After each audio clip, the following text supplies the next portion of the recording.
Boa noite, amada igreja, que a graça e a paz do Senhor esteja com todos. Boa noite a quem nos assiste pela internet. E vamos hoje falar mais sobre renovo. A gente já tem falado há muito tempo aqui na igreja sobre renovo, sobre renovação de vidas. E hoje a gente vai falar o renovo de Deus para as nossas vidas. O que Deus tem feito, o que Deus está fazendo na vida de quem vai participar, de quem já participou. E a gente vai estudar um pouquinho mais sobre o que a Bíblia fala sobre renovo, quem é o renovo na nossa vida. Então, sobre isso que a gente vai estudar hoje. Não vai ter um texto específico, eu vou estar lendo versículos durante a pregação, tá bom? Então, o que é o renovo? Aqui na igreja, o renovo é uma ferramenta. Quem já participou dos retiros sabe que é uma ferramenta poderosa nas mãos de Deus. Não é o retiro, mas é o quê? A palavra de Deus ministrada nesses retiros que fazem a transformação das nossas vidas. O TRH, que a gente aqui na igreja é uma igreja de siglas, TRH é Tempo de Renovo de Homens, para quem não conhece, TRM é Tempo de Renovo de Mulheres, e tem mais siglas ainda, RD, Relacionamento Discipulador. Então, quem ainda não se familiarizou, vai ter que se familiarizar, porque a gente usa bastante siglas. E o Tempo de Renovo de Homens foi em maio, mas só que eles tiveram um tempo de preparação de 1 mês e meio antes do renovo. Aí eles tiveram o final de semana do renovo e tiveram mais 10 encontros após que foi o Vida Plena, onde eles foram ministrados pela palavra, eles foram cuidados, mentoreados.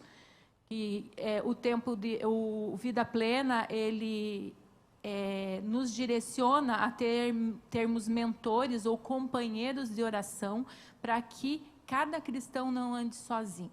Para aprofundar o quê? O relacionamento discipulador. Então, os homens, acho que esse ano agora vão ter encontros mensais, mas eles já passaram por todas as etapas.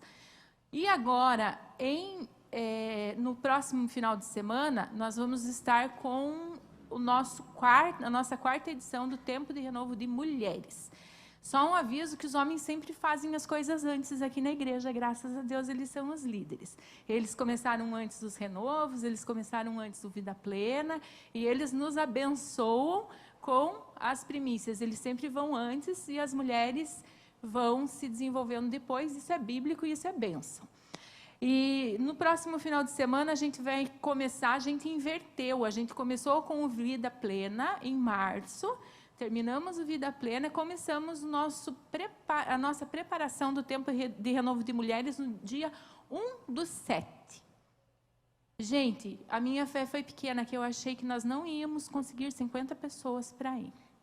Tive medo, estou confessando, tive medo, por causa da transição que a gente está passando, mas a gente teve que limitar, vocês vão saber o porquê, quem participar, em 54 mulheres, em nome de Jesus, vão todas, porque quem participar vai saber o porquê que a gente limita, porque mulher não é igual homem, mulher tem que ter mais cuidado, mais carinho, então vocês vão saber o porquê que tem que limitar as vagas, porque não dá para fazer as coisas muito em cima da hora.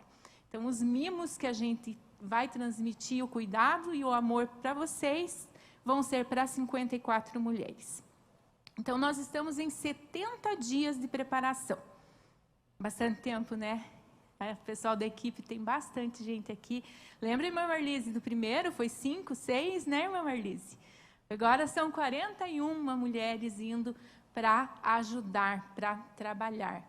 É a nossa maior equipe, e acho que não vai poder passar disso, porque senão a equipe vai ser maior que as participantes. Ou a gente vai para um espaço maior.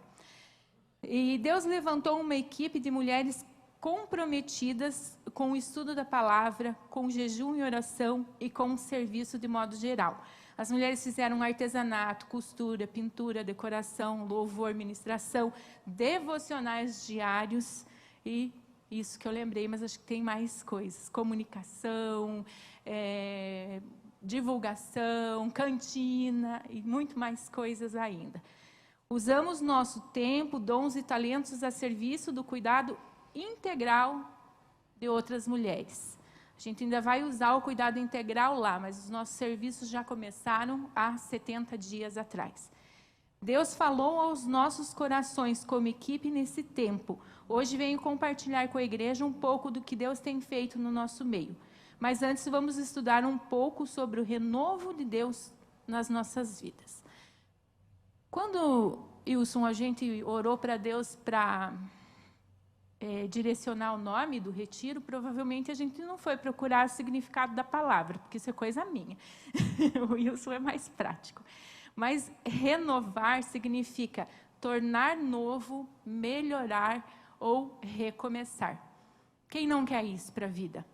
Melhorar, tornar novo ou recomeçar algo. Sempre a gente está precisando disso.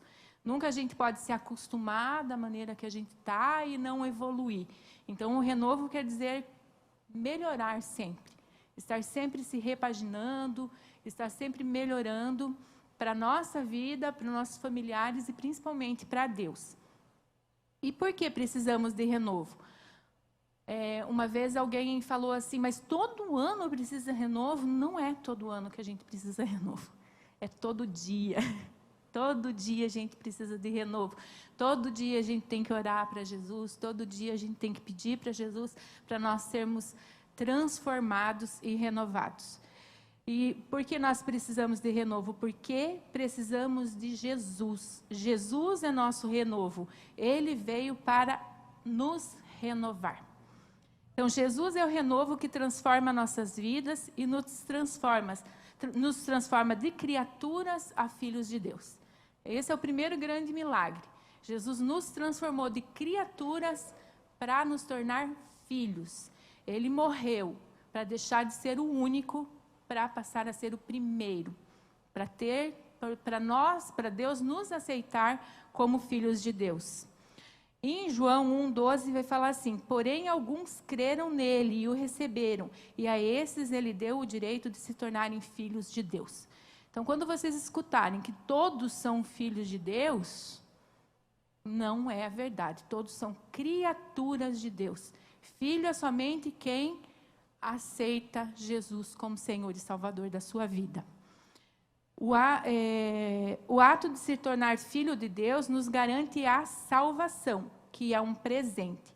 Todo mundo já sabe que a salvação é gratuita, é um presente de Deus para as nossas vidas. Para a gente é um presente, é gratuito, mas para Jesus custou o preço de sangue. Ele morreu na cruz para nos salvar dos pecados. Em Romanos 10:10 vai falar assim, porque nós cremos com o coração e somos aceitos por Deus, falamos com a boca e assim somos salvos. Isso que é importante, a gente entregar a vida e confessar Jesus como Senhor e Salvador da nossa vida, para nós nos tornarmos filhos de Deus. Em Romanos 6:23 vai falar assim, pois o salário do pecado é a morte, mas o presente gratuito de Deus é a vida eterna, que temos em união com Cristo Jesus, nosso Senhor. Então, Jesus veio à terra, morreu por nossos pecados, para nos dar o quê? Nova vida, um renovo, uma nova vida, uma nova chance, agora o quê? De nos tornarmos filhos de Deus e termos acesso ao Pai. Jesus nos liga novamente a Deus, Ele nos ajuda a viver uma nova vida, nos dá uma nova identidade, a identidade de filho, nos dá uma missão, anunciar as boas novas de Cristo, nos dá novos valores pautados na palavra de Deus e nos dá um destino, que é a vida eterna.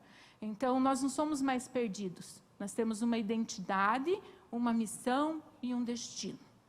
Então, quem é cristão precisa o quê? Orar para Deus para saber missões específicas, mas tem a garantia da vida eterna e sabe para onde vai, sabe quem é, que é filho de Deus e sabe por que está aqui na terra. Então, nessa nova vida que recebemos em Jesus Cristo, precisamos aprender a viver em renovação. Não podemos mais continuar a antiga vida, com a velha natureza, velhos costumes e longe de Deus.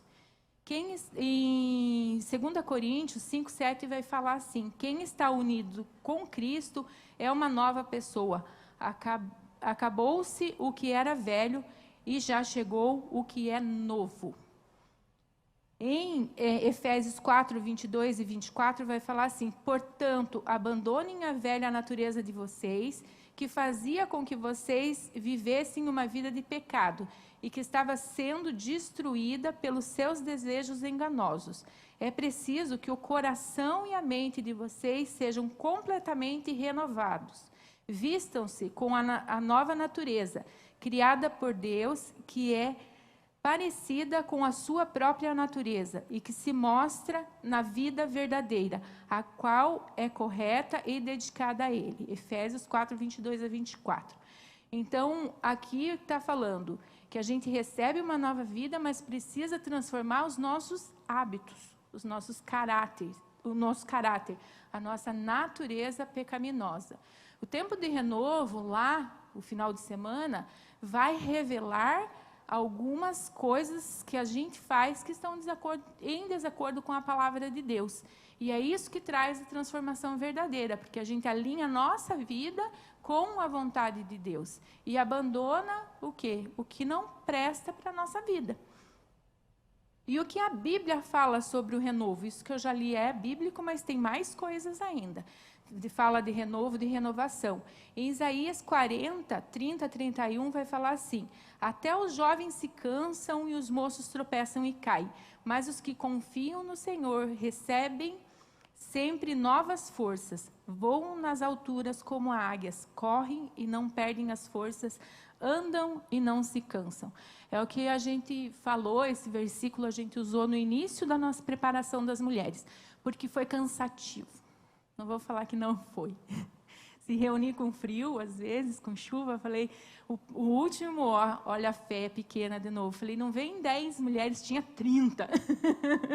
Falei, guerreiras mesmo. Teve gente que veio de Almirante Tamandaré, todas as sextas-feiras para se preparar. Então, todo mundo que ávido para aprender e ensinar, para transmitir o amor e a palavra de Deus às pessoas que vão estar participando. Em 2 Coríntios 4,16, ainda falando sobre o renovo, vai falar assim: por isso nunca ficaremos desanimados, mesmo que o nosso corpo vá se gastando, o nosso espírito vai se renovando dia a dia. E essa pequena e passageira aflição que sofremos vai nos trazer uma glória enorme e eterna, muito maior do que o sofrimento. Então, o renovo, ele acontece dia a dia. É o nosso devocional com Deus, é o nosso encontro com Deus que vai nos transformando e a gente vai ficando cada vez mais parecido com Cristo Jesus, com o caráter de Cristo Jesus.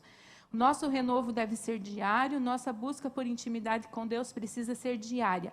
Além de intimidade, precisamos também mudar posturas e comportamentos. Que a Bíblia vai falar assim: não sejam apenas ouvintes, mas sejam praticantes da palavra de Deus. Eu falo que tem muita gente que é gorda espiritual. Escuta, não transmite e não faz. Fica com aquilo retido para ela, mas não põe em prática. Adianta muita coisa você conhecer e não praticar? Não. As nossas ações, as nossas decisões, com o que nós fazemos, com o que escutamos da palavra de Deus, que vai fazer a diferença em como nós somos cristãos, melhores cristãos. Então, não sejamos apenas ouvintes, mas praticantes da palavra de Deus. E nessa busca diária por renovo, a equipe aprendeu e aperfeiçoou muitos ensinos bíblicos. Usamos como base o estudo do livro Resolução de Toda Mulher. Alguns dos tópicos do livro podem ser aplicados não apenas para as mulheres, mas para todos os cristãos. Agora, sobre um pouquinho do livro que eu vou conversar com vocês. A gente usou esse livro aqui, A Resolução de Toda Mulher. E o dos homens, eles também usaram o livro A Resolução de Todo Homem, só que a divisão do livro dos homens era um pouco diferente, eram 5 capítulos. Quando que eu peguei o das mulheres, eu fiquei apavorada, 44 capítulos. E se a mulher deixar um capítulo para trás, ela não vai ficar satisfeita. Ela tem que fazer tudo, porque senão ela vai falar, ficou incompleto. Aí o que a gente pensou? Vamos fazer um devocional. A gente tem 70 dias, vamos fazer um devocional de 44 dias. E todas as meninas da equipe ficaram com um capítulo e escreveram. Todas. Acho que só uma que veio depois que não teve o tema. Mas todas, jovens de 17 anos, as senhoras, não sei qual que é a mais velha, não vou falar porque mulher não gosta, mas todas escreveram o resumo do seu capítulo e oraram naquele dia. Foi emocionante para a liderança do grupo, porque ninguém falou, eu não vou conseguir, eu não vou dar conta, eu passo a minha palavra para outra. Todas se envolveram em todos os dias e como Deus tratou as nossas vidas. Provavelmente a gente não ficou mais calma em casa, porque quando a gente é confrontada, a gente tende a o quê? A revidar. Ah, não, eu não sou assim, eu não vou fazer isso, mas todas foram transformadas. Com certeza vamos ser mulheres melhores, cristãs melhores, mães melhores, amigas melhores, profissionais melhores. Por quê? Porque fomos todo esse tempo confrontados com a palavra de Deus. E o que nós aprendemos nesses 70 dias, 40 dias de devocional, 70 dias de estudo, 21 dias de jejum e oração, tudo num pacote só. Então, o que a gente aprendeu? Nós aprendemos quem nós somos em Cristo. Tivemos nossa identidade restaurada. Então, foi bem confrontador, mas Jesus mostrou o quê? Que em Efésios 2:10 ele vai falar assim: pois foi Deus quem nos fez o que somos agora, em nossa união com Cristo Jesus. Ele nos criou para que fizéssemos as boas obras que Ele já havia preparado para nós. Então, foi Deus que nos criou. Nenhuma e nenhum cristão deve ter dúvida da sua identidade em Cristo, porque você foi criado por Deus. Foi Deus que criou você.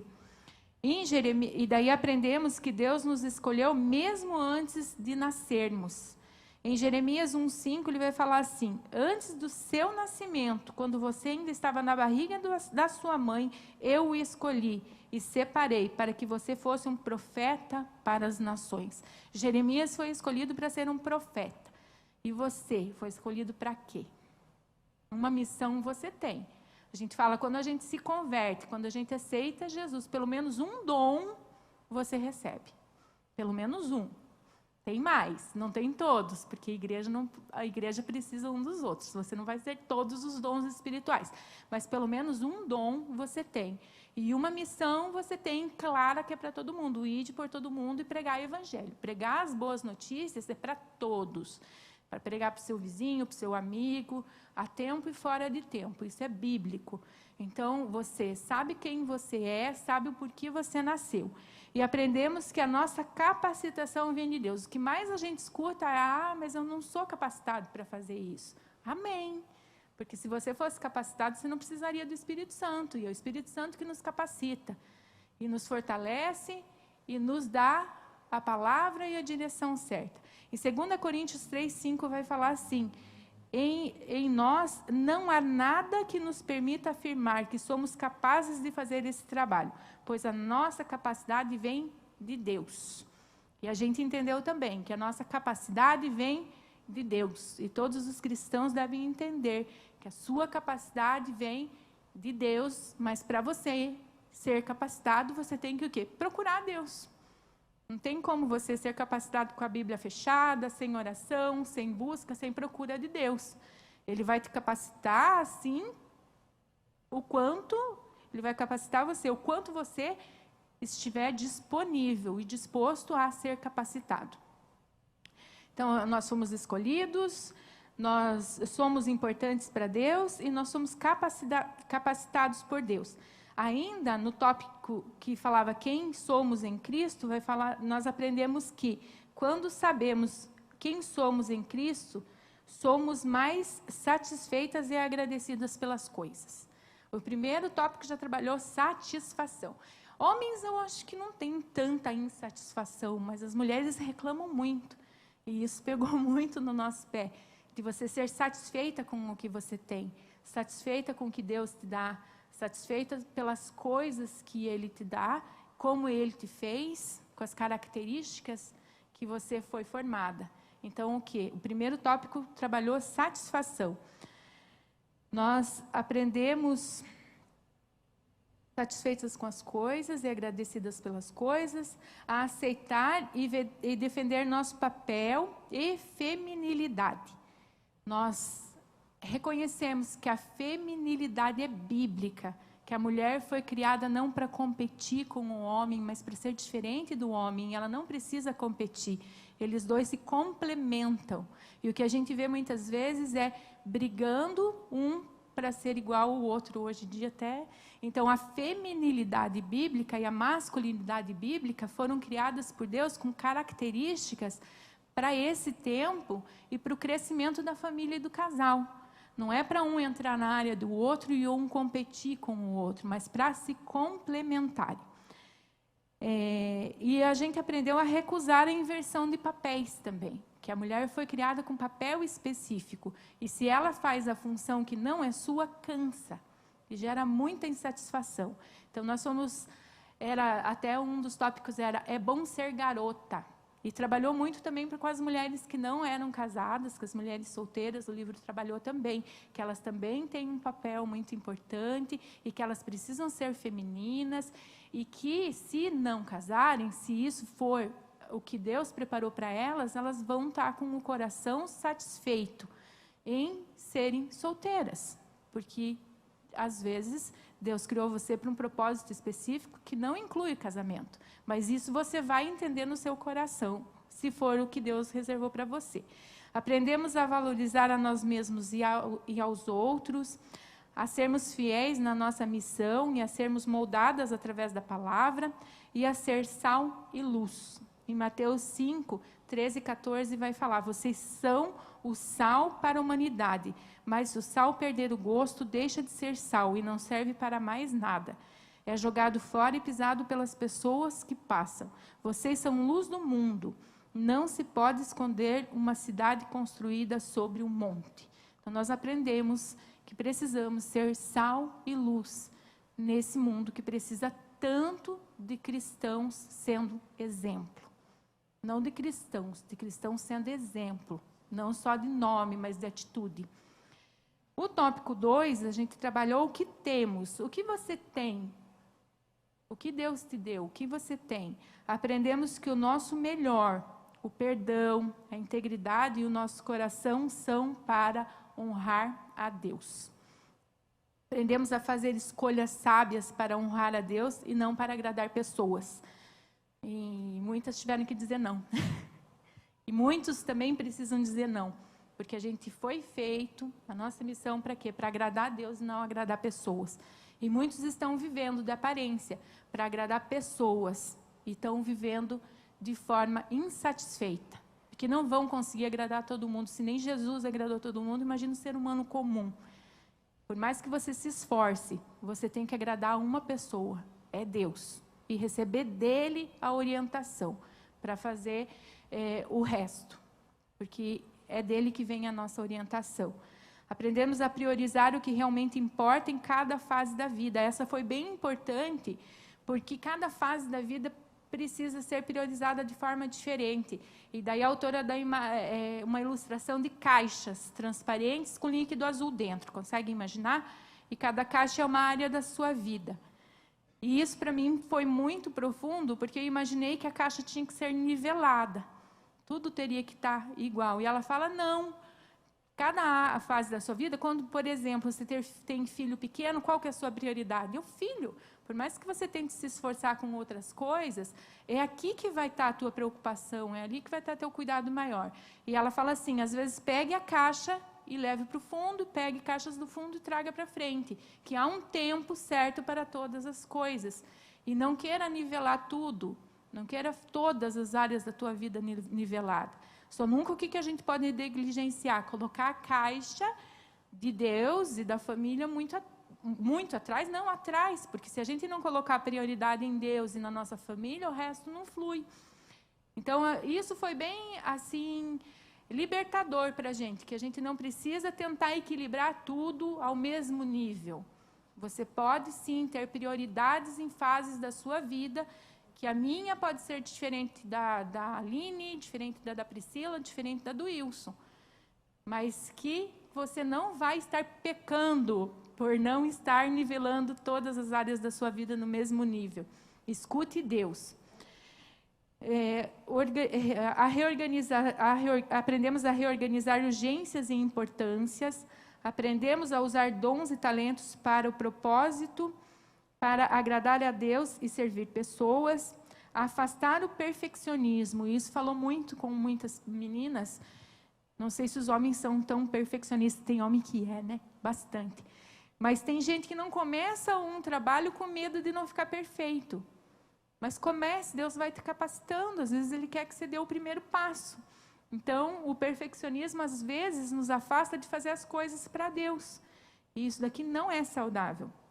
Aprendemos a cuidar de nós mesmas e a buscar intimidade com Deus, e que esse é um oxigênio para a nossa vida. Se a gente não priorizar Deus, a gente não vai ter o oxigênio para ajudar as outras pessoas. E a gente às vezes quer inverter, quer ajudar os outros e não busca o nosso. Nosso devocional, a nossa intimidade. Primeiro é o seu e depois você vai ajudar as outras pessoas. Aprendemos que deveríamos ouvir mais as pessoas e julgar menos. Por isso que Deus fez 2 ouvidos e 1 boca, né? A gente normalmente gosta bastante de falar e pouco de ouvir. Mas não, a gente aprendeu que a gente precisa ouvir mais as pessoas, que no silêncio Deus também se revela. Aquietude, aquietai-vos e sabeis que eu sou Deus.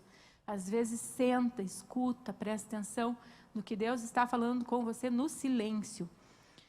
A cuidar do que sai da boca e o que guardamos no coração, que daí trabalha o perdão, trabalhou muito o perdão. Por quê? Porque a boca fala do que o coração está cheio. Cuide do seu coração, cuide do que você escuta, cuide do que você rega no seu coração, do que você cultiva no seu coração. Saiba a importância do perdão, aprendemos a saber a importância do perdão e que ele é o caminho para a cura. Não existe cura sem perdão, ele está ligado um ao outro. Que o perdão é uma decisão e uma escolha, que não é um sentimento, é uma decisão. E que você precisa decidir perdoar, e isso é divino. Daí Deus ajuda, porque humanamente a gente não consegue perdoar sozinho. Que ser íntegro é estar 100% comprometido com Cristo e não temer acusações. Integridade é estar completo em Deus, buscando a Deus. Daí você pensa assim, eu tenho alguns pecados, mas é só 3% da minha vida. O resto tudo está bom. Você é íntegro. Ou é sim ou é não. Se tem 3% ainda para resolver, você tem que melhorar a sua integridade. E ela deu um exemplo, e vocês vão rir agora que eu vou falar, mas ela deu o exemplo do veneno do rato. O veneno do rato é composto 97% do petisco preferido do rato e 3% de veneno. E ele mata? Mata. E é assim a falta de integridade da nossa vida. Se a gente não cuidar dos 3%, o resto vai morrendo. Vai morrendo o quê? A sua intimidade com Deus, a sua fé, a confiança que as pessoas têm em você, que depositam em você. Essa falta de integridade vai matando os 97% que estão saudáveis. Então, se é só 3%, correr atrás para arrumar, buscar a integridade, que o seu sim seja sim, que o seu não seja não. O resto, que passar isso, não provém de Deus. Então, que a gente preste bastante atenção nisso, porque integridade cristã é o que é a nossa bandeira, é como as pessoas nos veem e nos conhecem. Então, é por isso que é tão importante.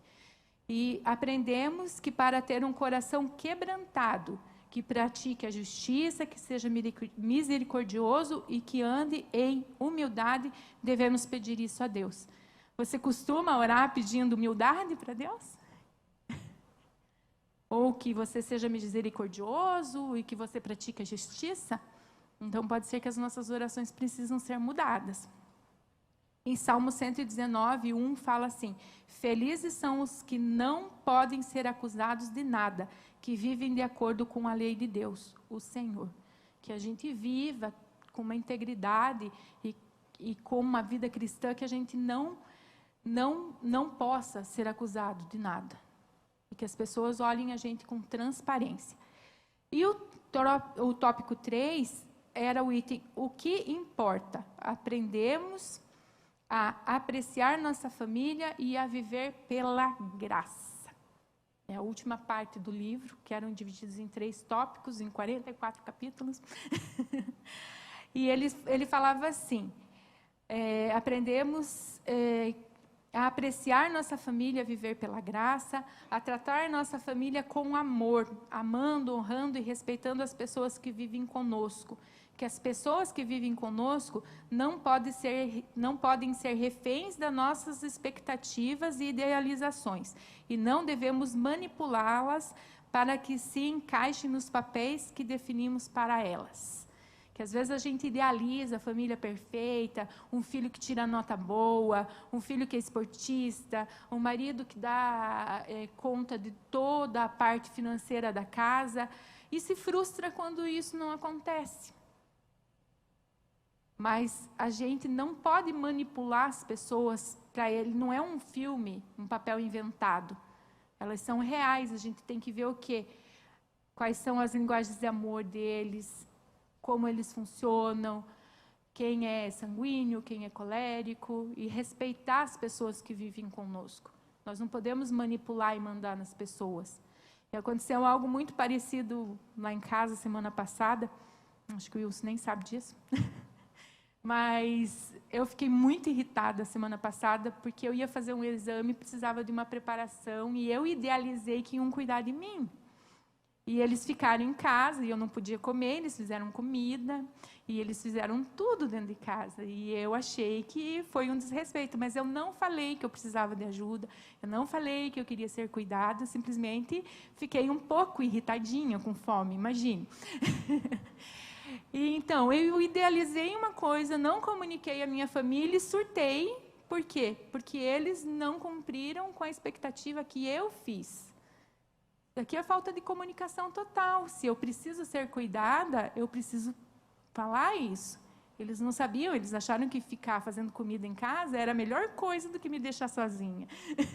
Se eu tivesse falado, olha, vamos cozinhar fora, porque eu não posso comer. Mas, graças a Deus, o exame deu tudo certo, a gente se acertou, dei uma surtadinha, chorei, mas hoje está tudo bem.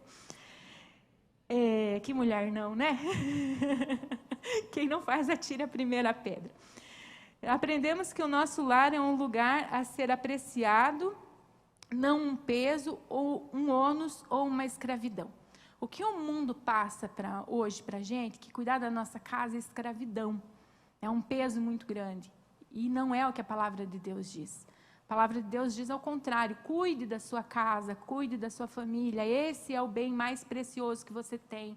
Não é a roupa que você veste, não é a maquiagem que você usa, não é o sapato que você usa, não é o trabalho, a carreira que você tem. São seus filhos, seu marido.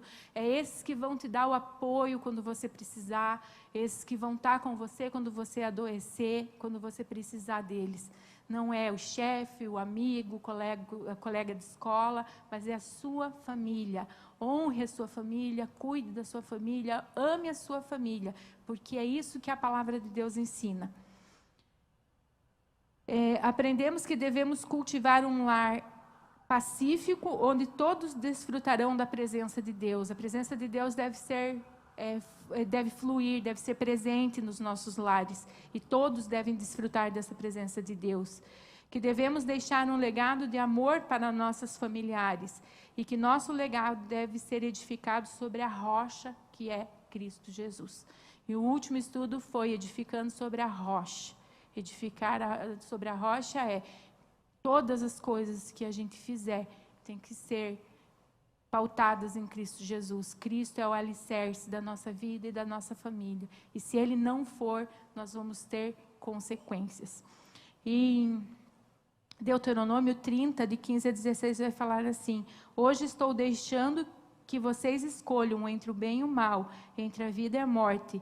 Se vocês obedecerem aos mandamentos do Senhor nosso Deus, que hoje estou dando a vocês, e o amarem, e andarem no caminho que Ele mostra e cumprirem todas as suas leis e todos os seus mandamentos, vocês viverão muito tempo na terra que vão invadir e que vai ser de vocês. E Deus os abençoará e lhes dará muitos descendentes.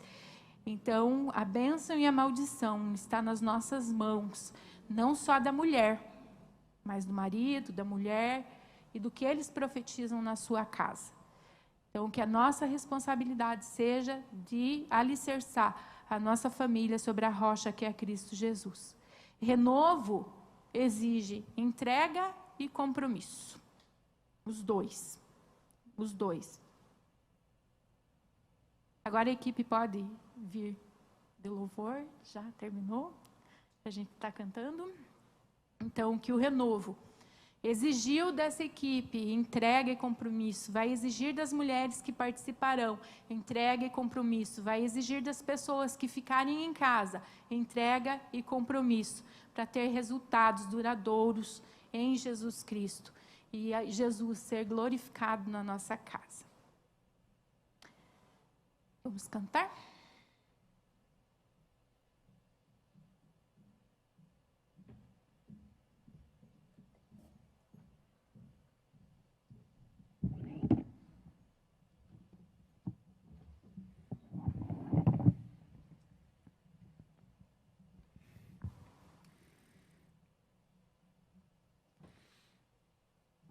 Vamos ficar em pé, irmãos? Vamos fazer da letra dessa canção uma resposta a essa mensagem que recebemos.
Algumas mulheres, eu falei 41 mulheres entregaram que elas tinham nesses últimos 70 dias. Seu tempo, seus dons, seus talentos. Eu queria que elas viessem aqui à frente, as que estão aqui, que se prepararam, a equipe. Por favor, venham, que nós vamos ser comissionadas hoje. Deus quer honrar a vida de vocês e vai honrar cada vez mais a entrega, o compromisso de cada uma. E nós, os demais, você tem honrado, tem entregado a Cristo tudo o que você tem? Quem você é em Cristo, você tem essa certeza? O que você está oferecendo a Deus e as pessoas que estão próximas de você é tudo o que Cristo está te pedindo? Você está entregando tudo? O que hoje importa para você em sua vida? Em que você tem depositado seus esforços e sua atenção? Se você ainda precisa melhorar alguma área da sua vida, se Deus tocou no coração que você tem que melhorar alguma área da sua vida, ou que você não está entregando tudo que Deus está pedindo para você entregar, por favor, venha aqui na frente também somar esse grupo, porque por mais que a gente foi trabalhada, tem muita coisa que a gente vai ainda precisar ser trabalhada. E a perfeição é só onde? É no céu. Enquanto a gente não for para lá, a gente vai estar lutando aqui para sermos cristãos melhores e pessoas melhores. Então, se alguém foi tocado por Deus, que precisa entregar algo diferente, algo a mais do que está entregando, por favor, podem vir aqui à frente. E o Daniel Cristo vai orar para a gente, comissionar a gente também e orar pelos outros pedidos. Glória a Deus. O reino do Senhor, ele tem muito mais a ver com dar do que com receber. O reino do Senhor é entrega, como nós cantamos. Nós, quando falamos a respeito do Evangelho, na palavra nós encontramos textos que nos ajudam a lembrar sobre a importância de nos doarmos, sobre a importância de entregar aquilo que nós temos. Em alguns textos nós podemos lembrar quão formosos são os pés daqueles que anunciam a paz, daqueles que anunciam o Evangelho da libertação. Quão formosos são os pés de cada mulher que está aqui. Quão formosos são os seus pés, quando você encontra alguém que é alvo da graça do Senhor. E através do seu testemunho, através da sua entrega ao Senhor, essa pessoa, ela é restaurada, ela é transformada. Quão formosos são os seus pés quando isso acontece. O reino do Senhor tem muito mais a ver com a entrega do nosso coração. O profeta Isaías, versículo 61, no capítulo 61, diz assim: o Espírito do Senhor soberano está sobre mim, pois o Senhor me ungiu para levar boas novas aos pobres. Ele me enviou para consolar os de coração quebrantado e para proclamar que os cativos serão soltos, os prisioneiros serão libertos. Ele me enviou para dizer aos que choram que é chegado o tempo do favor do Senhor. É chegado o dia da ira de Deus contra os seus inimigos. A todos que choram em Sião, Ele dará uma bela coroa em vez de cinzas. Entendam isso, mulheres. Ele dará uma bela coroa em vez de cinzas. Uma bela coroa é algo formoso, é algo glorioso. Já não é mais aquele hábito triste das cinzas que eram jogadas em favor da tristeza, em memória da tristeza, mas agora existe uma tiara linda, uma coroa linda. E o texto continua dizendo: a todos os que choram em Sião, Ele dará uma bela coroa em vez de cinzas, uma alegre bênção em vez de lamento, louvores festivos em vez de desespero. Em sua justiça serão como grandes carvalhos que o Senhor plantou para a sua glória. Amém? O último versículo desse capítulo diz também: o Senhor soberano mostrará sua justiça às nações do mundo e todos o louvarão. E nós vamos profetizar isso. Vocês voltarão do renovo louvando ao Senhor. Louvando ao Senhor como um jardim no começo da primavera, que as plantas brotam por toda parte. Amém? Nós vamos declarar isso. Você que entende isso, você que deseja que essas mulheres que entregaram algo precioso ao Senhor voltem com louvor nos lábios, com o coração vibrando, porque mulheres estão sendo transformadas, estarão sendo transformadas, estarão passando a sua tristeza para a alegria, e como bem falado, voltarão renovadas pelo Espírito Santo de Deus. Estenda as suas mãos e profetize sobre esse tempo. Pai querido, nós declaramos que neste lugar, nós declaramos, Pai, que nas mãos de cada mulher que está aqui e de todas as outras que participaram no processo de preparação e estarão ali no renovo, essas mulheres, Pai, possuem a mensagem da graça do Senhor. Elas possuem algo, Pai querido, que é formoso, algo maravilhoso, algo, Senhor Deus, que é inquebrável, que é imutável, que é o amor do Senhor. E a graça do Senhor, Pai querido, encontrará lugar no coração de outras mulheres ali. E nós profetizamos salvação, nós profetizamos mudança completa. Nós profetizamos, Pai, que famílias que estão sendo destruídas, Pai, não mais serão alvos do inimigo, mas sim alvos da graça restauradora do Senhor. E aqui estarão juntos louvando, agradecendo, porque o Senhor restaurou casamentos, o Senhor restaurou esperança, o Senhor restaurou alianças de pais com filhos, mães com filhos, e toda a dinâmica familiar será restaurada em nome de Jesus. Sonhos que foram roubados, Pai querido, por algum motivo, nós declaramos, Pai, novos sonhos, nós declaramos novas visões, um novo tempo.